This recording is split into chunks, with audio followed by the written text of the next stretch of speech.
wish you could see yourself, because you are truly a representation of this city and the district.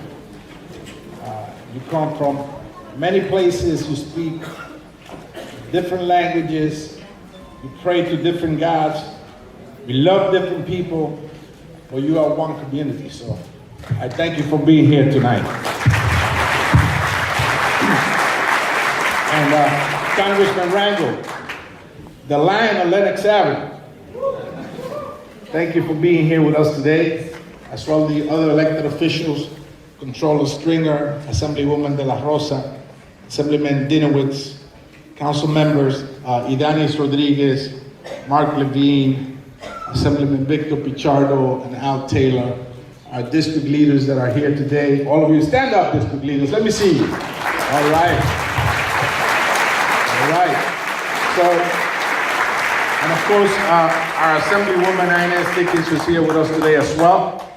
Thank you all for being here today. I want to thank the superintendent of this district, Manny Ramirez, who's here with us today also, to open this school for us. I was sworn in back in 1996, right here in this school, for the first time as an assembly member. So I hold a special place for this school in my heart, and I wanted to come here to give you a report of what I've done this year and what we have, our challenges that we have for next year. I want to also acknowledge my mother, who's here with me inside. She doesn't miss one of these.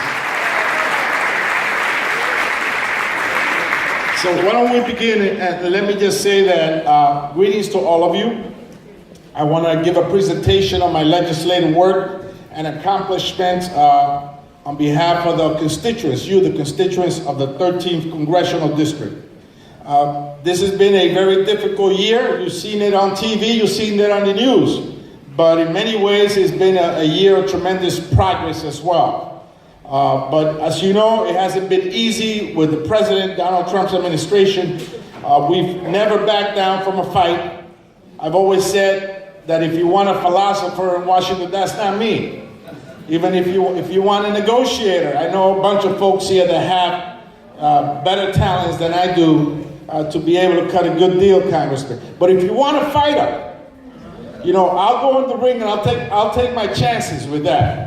And I think that this year, as well as the previous years, have proven to be important for somebody with those talents. And this public charge rule, which will make it even harder for immigrant families to remain together and could discourage hardworking adults from seeking necessary assistance for their citizen children. So we will continue the fight in the courts, and I will ensure that my colleagues will weigh in every step of the way through critical amicus briefs that we have presented across the court system of this great country.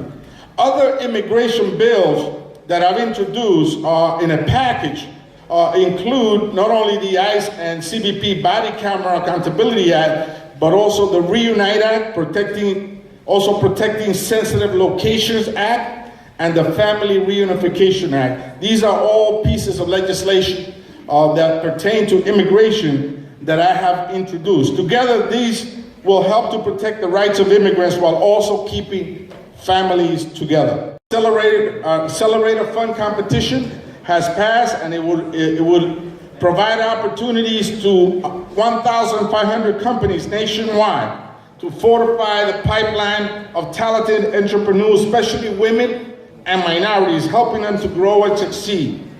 On October 2019, the House passed this bill and codified it. In addition to that, we presented the Gladys Ricard Act. This act is named after a young woman that was killed on her wedding day by her jealous batterer ex-boyfriend, and she was murdered with her wedding dress on.